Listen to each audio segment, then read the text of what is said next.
Hey guys, this is Siko Automobile, and today I'm working on a 2008 Toyota Camry, 4-cylinder. So as you can see on my dash, the instrument clusters are just moving, the gauges, the brake light, the ABS light on.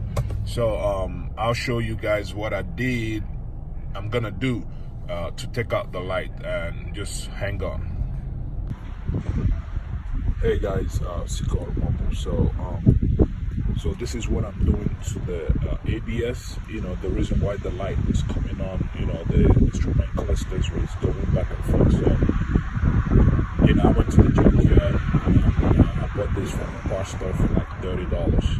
So $300. So what you do is is four bolts. 1, 2, 3, 4. Just put it back on, like the whole thing, then we'll see what happens. Hey guys, so it looks like we're good here. So I toast drove the vehicle, everything good.